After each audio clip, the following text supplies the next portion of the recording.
Assalamualaikum warahmatullahi wabarakatuh. Bismillahirrahmanirrahim. Alhamdulillahirrabbilalamin. Wassalatu wassalamu ala asrafil anbiya wa mursalin wa ala alihi washabihi ajma'in. Amma ba'du. Pertama-tama, marilah kita panjatkan puja dan puji syukur kepada Allah Subhanahu wa taala. Karena pada kesempatan kali ini kita diberikan kesehatan, kekuatan lahir dan batin, sehingga kita semua dapat berkumpul dalam acara yang insya Allah berkah dunia akhirat. Tak lupa salawat dan salam senantiasa kita limpahkan ke junjungan Nabi besar Muhammad SAW beserta keluarga, sahabat dan para pengikutnya hingga akhir zaman. Bertemu lagi dengan Abi di sini, dan Abi insya Allah akan menceritakan tentang materi yang cukup menarik, masih berhubungan dengan warisan, tapi materi kali ini adalah terkait dengan penyimpangan-penyimpangannya. Nah, kalau kita bicara penyimpangan, tentunya ini sangat menarik karena penyimpangan ini terjadi di negara kita yang mayoritas penduduknya Muslim. Meskipun mayoritas penduduknya Muslim, ternyata yang melaksanakan pembagian waris secara syariat Islam yang sesuai dengan ketentuan Allah itu tidak banyak, sangat jarang bahkan. Dan seperti kita ketahui, ilmu faraid ini adalah ilmu yang sekarang sudah tidak banyak lagi kita dengar di masyarakat.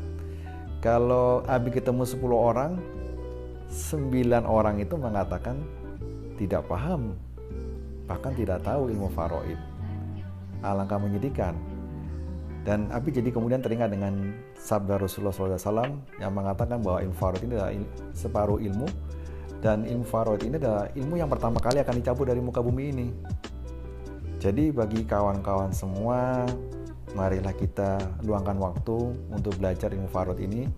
Dan itu sebabnya kenapa Abi tidak segan-segan, tidak pantang lelah untuk selalu mensiarkan tentang ilmu ini dalam temanya yang berjudul warisan, wakaf, dan wanita.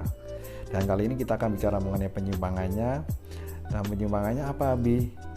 Penyimpangannya itu ternyata ada 10 loh kawan-kawan. Ada 10 penyimpangan yang terjadi di masyarakat. Dan penyimpangan ini saya yakin sebagian besar teman-teman atau kawan-kawan semua sudah pernah tahu, tapi mungkin tidak sadar bahwa itu penyimpangan. Kalau begitu, apa Abi penyimpangannya? Oke, Abi akan jelaskan penyimpangannya satu persatu ya. Yang pertama, kita bicara tentang penyimpangan yang bersifat penyamarataan.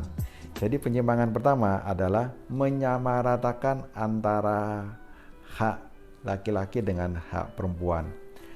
Tentu saja kalau kita bicara penyamarataan, ini sangat bertentangan dan sangat bertolak belakang dengan syariat Islam.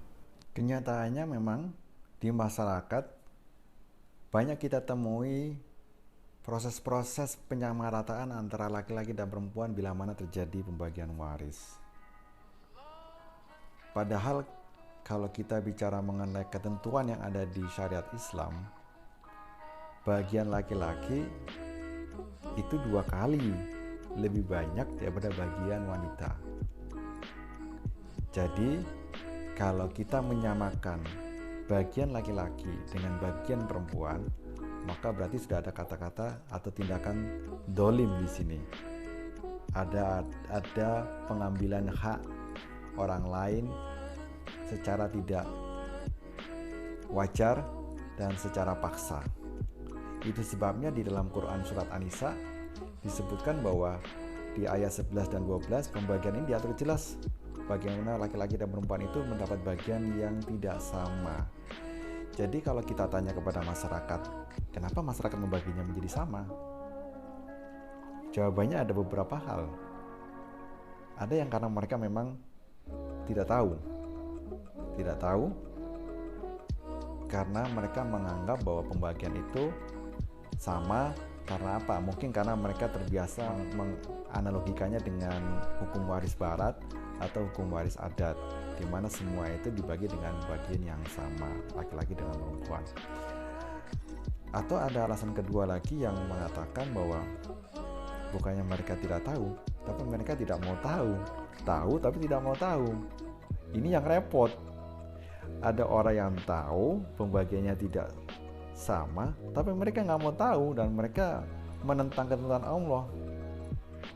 Ya, inilah tugas kita untuk memberikan pemahaman kepada siapapun juga yang ada di sana, supaya kita memberikan pemahaman agar pembagian itu tidak sama antara laki-laki dan perempuan.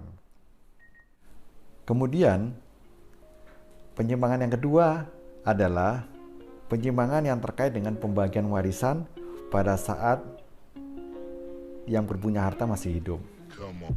Ini sering kita lihat di beberapa masyarakat bahwa sebelum mereka tutup usia sudah ada yang namanya bagi-bagi harta nih, bagi-bagi waris nih gitu. Si A mendapat sekian, si B dapat sekian dan seterusnya.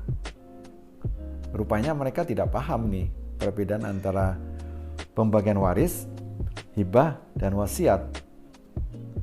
Yang namanya pembagian waris itu bila mana pemilik hartanya itu sudah tutup usia.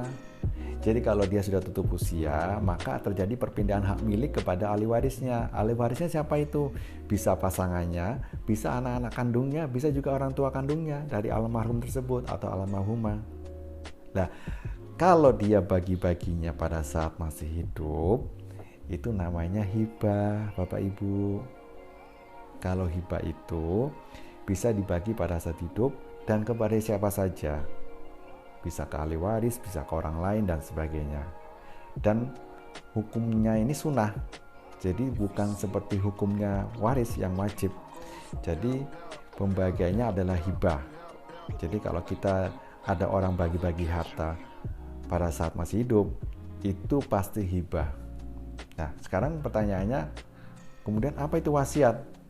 Kalau wasiat, akadnya dilaksanakan pada saat diucapkan pada saat masih hidup, tetapi pelaksanaannya, pembagiannya pada saat nanti setelah meninggal. Jadi yang bersangkutan ini berakadnya itu pada saat masih hidup. Misalnya saya berwasiat untuk memberikan kepada si fulan, memberikan kepada yayasan X gitu. Tapi pemberiannya nanti setelah saya meninggal, setelah yang bersangkutan meninggal atau tutup usia. Jadi wasiat ini bisa diberikan tidak boleh untuk ahli waris selain di luar ahli waris. Jadi kalau wasiat kepada ahli waris hukumnya haram, nggak boleh, bertentangan dengan syariat.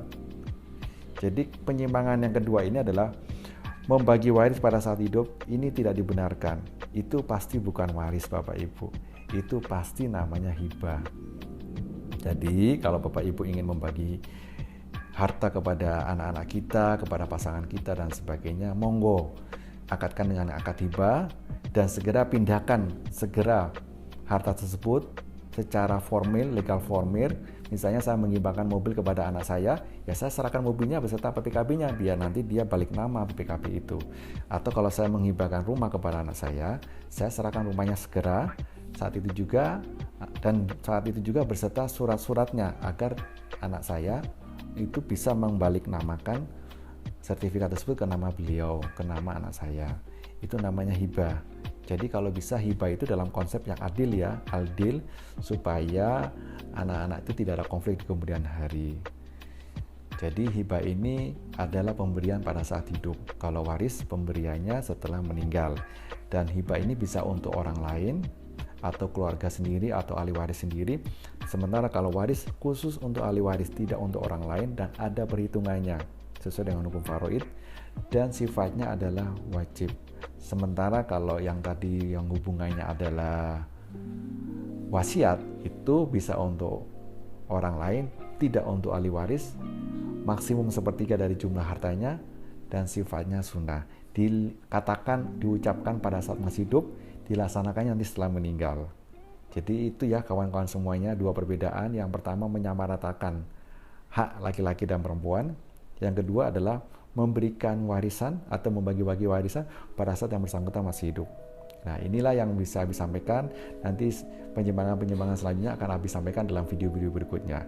Mudah-mudahan bisa dimengerti. Bila mana ada yang kurang jelas silakan japri ke Abi, tanyakan secara jelas. Nanti Abi mungkin bisa menjawabnya melalui telepon atau japri juga. Terima kasih atas perhatiannya. Assalamualaikum warahmatullahi wabarakatuh.